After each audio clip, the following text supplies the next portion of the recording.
중대재해처벌법에 대해서 하고 있죠.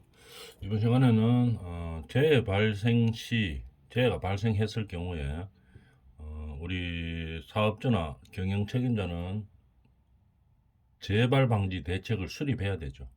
수립하고 그 다음에 그 수립된 대책을 이행해야 됩니다. 뭐 어떤 식으로 해야 되는지 법의 규정이 어떤지 알아보도록 하겠습니다. 재해 발생 시 재발 방지 대책의 수립 및 그 이행에 관한 조치를 어떻게 해야 되는지 한번 봅시다. 첫 번째, 재해를 일단 조사하고 결과를 분석해야 되겠죠. 이 재해가 왜 발생했는지 조사를 하고 그 다음에 뭐 때문에 그랬는지 원인을 찾아내야 됩니다. 그래서 결과를 분석하는 거겠죠. 그 분석을 누가 하는가 하면은 그냥 뭐 사업주가 하는 게 아니고 그냥 우리 회사의 직원들이 하는 게 아니고 현장 담당자도 물론 있어야 되고 그 다음에 전문가가 참여를 해야 됩니다. 이 재해에 관한 안전관리 전문가가 참가해야 되는 거죠. 그래서 현장 담당자와 해당 분야 전문가가 의견을 수렴을 하는 겁니다. 그죠? 의견을 수렴해서 뭐를 하는 겁니까? 유해 위험 요인을 유해 위험 원인을 찾는 겁니다. 뭐가 뭐 때문에 발생했는지 그 원인을 파악을 하는 거죠. 외부 전문가 또는 뭐 이 전문 인력들을 가지고 현장 담당자하고 상의를 해서 의견을 수렴을 해서 발생 원인을 찾아내는 거죠. 원인 파악하는 것도 중요하죠. 중요하지만 그보다 더 중요한 것은 뭡니까? 대책을 세우는 겁니다. 유해 위험 요인별로 어떻게 이 유해 요인을 제거하고 대처할 것인지 대책을 세우는 거죠. 그 다음에 통제 방안에 대해서 검토를 하는 겁니다.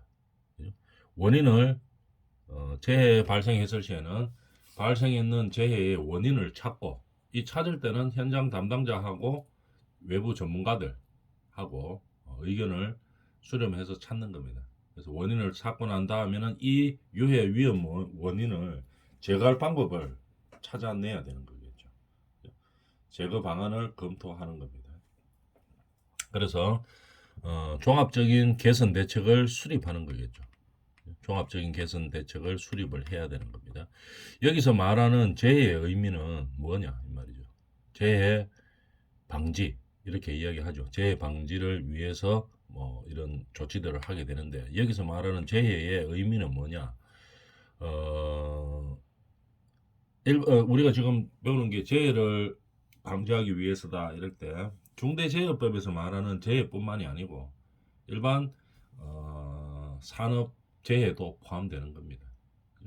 이렇게 크게 구분하지 않고 중대재해건 일반 산업재해건 구분하지 않고 이 재해를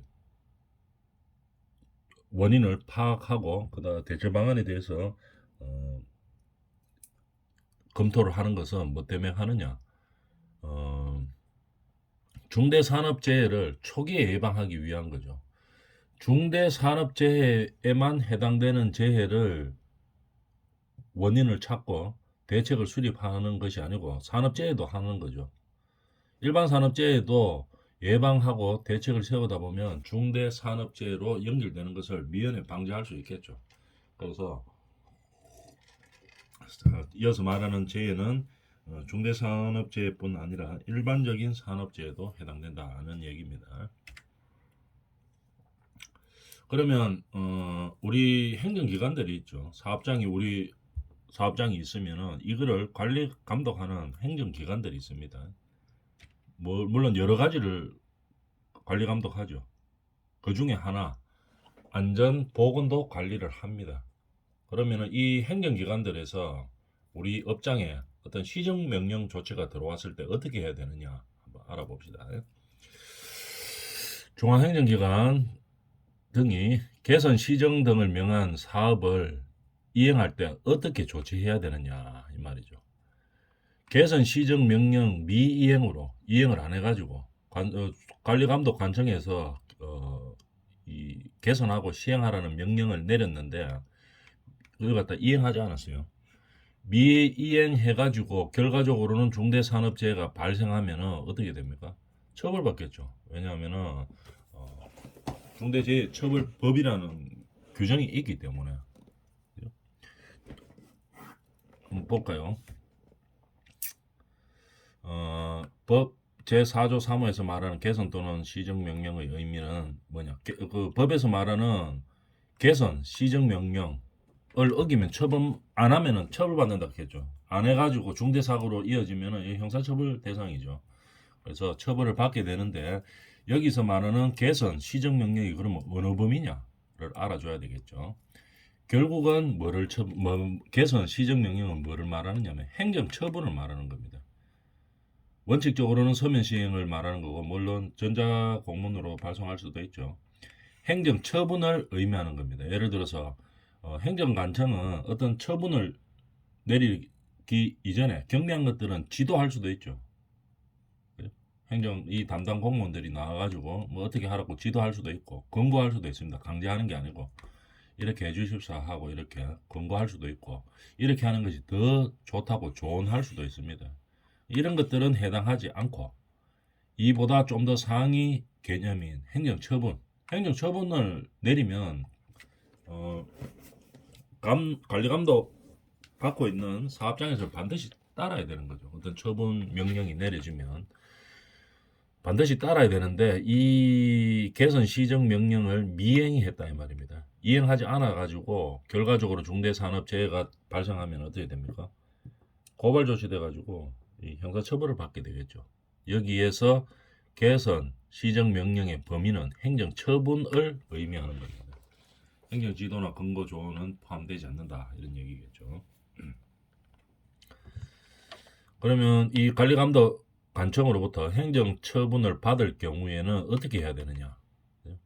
미행해가지고 중대산업재해로 발생하면 처벌받는 거고, 그럼 행정처분을 받았을 때는 그럼 어떻게 해야 되는데요? 그러면 구체적인 내용에 대해 행정처분에 대한 내용이 있겠죠. 그 내용에 대해 개인사업주나 경영 책임자 등에게 보고하는 시스템 구축이 필요하다 이 말이죠. 그래서 처분을 받으면 어떻게 개인사업주나 경영 책임자에게 보고하고 반드시 이행하도록 시스템을 갖추어 놓아야 되겠죠. 그런 의미입니다. 그 다음에 안전보건 확보 의무 중 안전보건 관련 법령에 따른 조치를 어떻게 해야 되느냐 한번 봅시다. 안전보건 관계 법령이란 사업 또는 사업장에 적용되는 것으로서 종사자의 안전보건을 확보하는데 관계되는 법령이죠. 이 법규가 없으면은 안전보건 이거 아무리 하라고 이야기해도 비용이 들고 시간이 들고 이렇기 때문에 귀찮고 또 뭐 예를 들어서 뭐 작업을 하는 데 있어서 시간이 좀 더 지연되겠죠. 아무래도 그러다 보니까 잘 이행이 안 됩니다. 그래서 강제 법규로 그냥 제정해 놓은 거죠. 제정해서 따르라 이렇게 규제적으로 제재를 가하는 겁니다. 그러면은 안전보건 확보하는 데 관련되는 법령이다 이 말이죠. 안전보건 관계 법령이. 그러면 의무 이행 여부를 어떻게 해야 되느냐? 그러면 안전보건 관계 법령에 있는 내용들이 있죠. 이런 것들을 어떻게 해야 되느냐 이 말이죠. 이행했는지 안 했는지 의무 이행 여부. 사업장에 해당하는 사업장에 우리의 사업장에 안전이나 보건 관련 법령에 맞게 의무가 있죠. 안전보건 행위를 해야 되는 의무가 있습니다. 이거를 어떻게 해야 되느냐? 반기에 1회 이상 점검을 해야 됩니다. 그죠? 1회 이상. 최소한 한 번은 해야 된다는 얘기겠죠. 의무 미행 사실이 확인된 경우는 어떻게 해야 되느냐? 미이행 사실이 확인되는 경우에는 반드시 이 사업주나 경영 책임자들은 인력을 배치하고 그다음에 예산을 편성하고 필요한 조치를 해야 되겠죠. 이 의무를 이행하기 위해서 필요한 조치를 하고 이행을 해야 됩니다. 필요한 조치 하려고 하면은 뭐 입으로만 되는 건 아니기 때문에 인력이 배치가 되어야 되고 그 다음에 예산도 편성이 돼야 되고 집행이 돼야 되고 이런 조치들이 필요하죠. 안전보건 관계 법령에 맞는 이행을 하라고 의무 이행 여부를 하라고 법령에 나와 있죠. 그렇기 때문에 의무 이행을 했는지 안 했는지 분기에 한 번 이상 점검해야 된다는 얘기입니다. 그 다음에 교육을 실시해야 되겠죠. 안전보건 교육은 이 해당 근로자들이 모르고 있으면 안 되죠. 다 알아야 됩니다. 내용을. 그래야지 스스로 작업을 할 때 안전 보건 수칙을 지킬 수 있게 되겠죠. 그래서 결국은 유해 위험 작업에서 근로자들의 건강과 재해를 건강 보호와 재해를 방지하기 위한 것이죠. 그럼 뭘 알아야 되기 때문에 점검을 해야 됩니다. 안전보건 교육을 최소한 6개월에 한 번 이상 제대로 시키고 있는지, 제대로 반영되고 있는지, 근로자들이 이러한 내용들을 알고 있는지 이런 것들을 확인을 해야 되겠죠. 최소한 6개월에 한 번은 확인을 해야 된다 이 말이죠. 그럼 교육이 실시되지 않으면 어떻게 됩니까? 않았으면 위에 의무 이행 여부 확인과 마찬가지로 교육이 실시되지 않았으면 바로 인력을 편성하고 예산을 확보하고 실시해야 되는 거겠죠. 그래서 이 안전보건 교육을 반드시 준수해야 된다 이 말입니다. 그러니까 둘 다 반기에 1회 이상 점검을 하는 거죠. 법에 의한 의무 이행이 잘 되고 있는지 아니면 안전보건 교육이 잘 이루어지고 있는지를 반드시 반기에 1회 이상 점검을 하고 둘 다 마찬가지로 점검이 해보니까 만약 이행되고 있지 않다 그러면 빨리 빠른 시간 안에 인력을 편성하고 그 다음에 교육을 시키고 그 다음에 그러기 위해서 예산을 확보해야 되고 이런 조치를 빨리 취해야 된다 이 말이죠. 그 다음에 우리가 사업을 하다 보면 항상 이제 이런 일들이 많이 일어나고 있죠. 요런 내용 뭐냐면은 도급, 용역, 위탁, 하도급을 주는 거죠. 건설업이 가장 많고 일반 제조업도 하도급 주는 데가 많이 있습니다. 이럴 때 안전보건 책임의 의무는 어떻게 해야 되느냐 이 말이겠죠. 이 도급을 줬으니까 이 수급 회사에다가 도급을 줬겠죠. 그러면 이 하도급 받은 수급 회사에 다 나는 안전 의무까지 다 맡겼으니까 나는 이제 모르겠습니다. 이런 게 아니고 여기 나와 있는 의무가 있죠. 한번 보도록 합시다. 사업주 또는 경영 책임자는 사업주나 법인 또는 기관이 3자에게 도급, 용역, 위탁을 한 경우 사업주나 경영 책임자나 이런 어떤 뭐 제조업이라든지 건설업이라든지 어떤 사업에 있어서 3자에게 도급을 줬는 경우입니다. 도급이나 용역 위탁을 한 경우에 어떻게 해야 되느냐? 이 도급 주는 사람이죠. 도급인은 말하는 거죠. 제3자의 종사자에게 수급자를 말하는 거죠. 수급자에게 중대산업재해가 발생하지 않도록 조치를 해야 된다 이 말이죠. 하도급을 주더라도 도급자는 수급자를 에게 중대 재해가 발생하지 않도록 조치를 해줘야 되는 겁니다. 볼까요? 해당 시설이나 장비, 장소 등에 대하여 그러니까 뭐 하도급을 줬는데 그 하도급 업체들이 뭐 예를 들어 자기들 장비를 가지고 들어왔다든지 뭐 이렇게 하는 경우가 있겠죠. 자기들 인력을 가지고 들어오겠죠. 일하려고. 그렇게 들어왔을 때 가만 보면은 이 도급 줬는 사람이 실질적으로 집에 걸리는 존재하지 않겠죠. 뭐 도급 줬으면 끝이지. 하도급 하는 사람들이 알아서 하는 거죠. 뭐 장비도 저희가 갖다 대고 인력도 갖다 대고 이러니까 나는 책임 없다. 도급자 입장에서. 그게 아니고 실질적으로 지배 운영 관리하지 않는 경우에도 책임이 있다 이 말이죠. 어떤 책임? 소유권이나 인차권 등 위험 제어 능력을 보유하고 있다면 지배 운영 관리하는 책임이 있다면 도급인들은 항상 뭐 그 땅이나 건물의 주인이라든지 이런 경우가 대부분이죠. 소유권, 임차권이 있다고 볼 수 있습니다. 그러니까 위험을 제어할 수 있는 능력이 있다고 볼 수 있습니다. 도급인들한테는. 대부분의 도급인들이 소유권이나 임차권 등 소유권이나 임차권이 없더라도 위험 제어 능력은 일단 있다고 볼 수 있죠.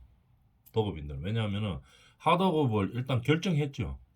결정하고 하도급 업체를 결정하고 자기 땅이건 자기 건물이건 어떤 위험을 제어할 수 있는 능력은 가지고 있습니다. 일단 도급인들은 있다고 볼 수 있는 거죠. 그럴 때는 어떻게 됩니까? 수급인들에게 하도급을 주었더라도 안전보건 확보 의무를 반드시 이행해야 됩니다. 예를 들어서 뭐 내 땅이다 이래 되면은 이 내 땅에 대해서 안전보건 관리를 수급자들이 열심히 하고 있는지 확인하고, 만약에 부족한 게 있으면 어떻게 더 하라고 지시하고, 더 하라고 했는데 안 하면은, 결국 안 하면 어떻게 합니까? 자기라도 해야 된다는 얘기겠죠. 책임이 있다는 얘기입니다. 그런 얘기입니다. 그래서 하도급을 줬다고 해가지고 안전보건 의무는 모두 끝났는 게 아닙니다. 도급자에게 실질적인 위험 제어 능력이 있기 때문에 있다고 보여지죠. 그러고 실제로 따지고 들면 뭐 상황마다 다르겠지만 도급인이 위험 제어 능력이 있냐 없냐 이거 따지고 들면은 거의 대부분 있다고 볼 수 있는 거죠. 따지고 들면 그렇습니다. 그렇기 때문에 반드시 수급인과 수급인의 종사자들에게 안전보건 의무를 지게 되는 거겠죠. 그런 얘기들입니다. 위탁이나 도급이나 하도급을 줬을 때 이제 수급 업체에만 안전보건 확보 의무가 있는 게 아니고 도급 업체에도 있다는 얘기입니다. 안전보건 확보 의무가 있다는 얘기죠. 그 다음에 각종 안전보건 관련 조치를 이행한 후에는 어떻게 보관해야 되느냐 이 말이겠죠. 그 안전보건 관련 조치를 했어요. 그럼 어떻게 보관해야 되느냐, 이거를 뭐 평생 보관해야 되느냐 아니면 보관 안 해도 되느냐, 이제 그런 문제가 발생하게 되겠죠. 우리 해설은 우리 관청에서 고용노동부가 이제 주관이 돼가 있죠. 이거는 안전보건 쪽은 여기서 해설하는 이 기준이 중요한 거겠죠. 이 어떻게 해설하고 있느냐. 그러면은 안전보건 관련 조치를 이행한 후에 어떻게 해야 되느냐 한번 봅시다. 안전보건관리 체계의 구축 및 이행 조치가 4조에 있었고, 그 다음에 5조는 법령에 의해 의무 이행에 필요한 관리상의 조치를 어떻게 해야 되느냐 한번 봅시다. 상기 위의 것, 조치 등의 이행 사항을 서면으로 작성하여 보관해야 됩니다. 우리 예를 들어서 중대재해가 발생했을 때도 마찬가지고, 그냥 일반 산업재해가 발생했을 때도 마찬가지고, 그럼 이런 재해가 발생하지 않고 재해를 예방하기 위해서 안전보건 조치를 할 수 있죠. 그것도 마찬가지고 모든 각종 안전보건 관련 조치 사항들은 반드시 보관을 해내야 되는 겁니다. 보관해서 이 데이터로 가지고 있어야 돼요. 왜냐하면은 실제로 이 안전관리를 했는지 안 했는지도 확인해야 할 뿐더러, 또는 이렇게 관리를 해왔음에도 불구하고 산업재해나 중대재해가 발생했다면 어떻게 되겠습니까? 이 지금까지 조치했던 것들이 잘못됐다는 얘기겠죠. 거기서 나중에 또 보완을 해야 되고, 아니면은 유사한 업종들이 있죠. 거기 유사한 업종들은 이 똑같은 재해가 발생할 가능성이 높은 거죠. 그래서 그런 발생할 가능성이 있는 재해 업체들에게 이런 관련 자료를 제공해서 재해를 예방하기 위해서 반드시 보관해야 되는 절차가 필요한 겁니다. 보관 기간은 5년이죠. 5년. 문서로 보관해서 5년간을 보관해야 됩니다. 그럼 무슨 내용이 있어야 되느냐? 지시 내용 있어야 됩니다. 실제로 뭘 지시했는지, 안전보건 확보를 위해서 뭐를 지시했는지, 그 다음에 조치 사항이 실제로 이루어졌는지, 어떻게 지시해서 어떻게 조치 사항이 이루어졌는지, 이것들이 사실대로 기록이 되어 있어야 됩니다. 혹시 뭐 우리 회사에 문제 생길 거 있지 않는가 싶어가지고 지시도 안 했던 안전보건상 의무를 했다고 이야기하고, 그 다음에 뭐 조치사항도 안 했는데 했다고 하고, 이런 식으로 작성해가지고 보관하면 안 된다는 얘기겠죠. 그죠? 있는 사실 그대로 보관을 해야 됩니다. 그래야지 다음에 중대재해나 산업재해가 발생했을 때 저거 다시 재발 방지를 위해서 계획을 잡고 할 때 참고 자료로 또는 기록 예방 차원에서 데이터로 사용할 수 있는 거겠죠. 그 다음에 서면으로 보관해도 되고 전자문서로 보관을 해도 된다고 이야기했었죠. 그럼 전자문서로 보관하는 경우에는 사업주나 경영 책임자가 직접 최종 결제를 해야 됩니다. 뭐 저 안전관리자나 보건관리자가 결제하고 끝나는 것이 아니고 반드시 최종 결제는 사업주나 경영 책임자가 직접 해야 된다는 얘기겠죠. 이렇게 안전보건 관련 조치에 대한 여러 가지 조치들이 있을 수 있죠. 이런 것들을 이행한 후에는 반드시 어떻게 서면으로 보관하고, 서면에 보관되어야 되는 내용들은 어떻게 안전보건 관련 조치를 하였는지, 이 내용에 대해서 실질적으로 있었던 사실대로의 내용을 보관을 해야 됩니다. 그렇지만 예외는 있죠. 서면을 보관해야 되는 의무에서 제외되는 것은 소상공인 기본법에 다른 법령, 저번 시간에 했었죠. 다른 법령에 의해서 어떤 뭐 기본 사항들이 있으면 다른 법령에 따르라고 되어 있죠. 이 산업안전보건법에.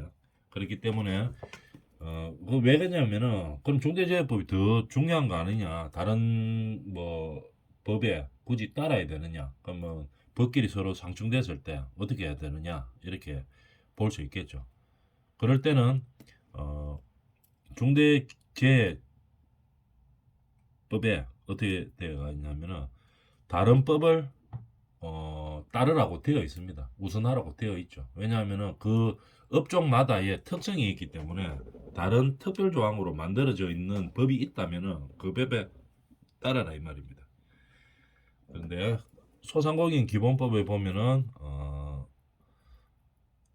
서면 보관 의무가 제외할 수 있다고 되어 있습니다. 그렇기 때문에 소상공인의 경우에는 어떻게 안전보건 관련 조치를 이행한 후에 보관은 하지 않아도 된다는 얘기입니다. 그래서 이런 식으로 안전보건 확보 의무가 있는 사업주나 경영 책임자들이 보관해야 되는 의무도 이렇게 법으로 정해져 있는 것이죠. 법규에 따라서 그렇게 이행을 해주면 되는 겁니다. 그 다음에 행정제재, 처벌, 교육, 공표, 손해배상 이렇게 되어 있죠. 우리가 지금 중대재해처벌법을 하고 있죠. 중대재해처벌법을 보면은 어떻게 목적이 뭐냐 하면은 일단 뭐 처벌하기 위한 게 목적이 아니죠. 그 사업장에 뭐 사업주나 경영 책임자들을 처벌하려고 하는 게 목적이 아니고 가장 큰 목적은 뭡니까? 산업 현장에 있는 일하는 근로자들의 안전사고를 방지하는 거죠. 재난을 방지하는 겁니다. 그 사업장에 재난을 방지하고 근로자들의 건강보호를 하는 거겠죠. 그거를 위해서 뭘 합니까? 일단 첫 번째로 교육을 해야 되겠죠.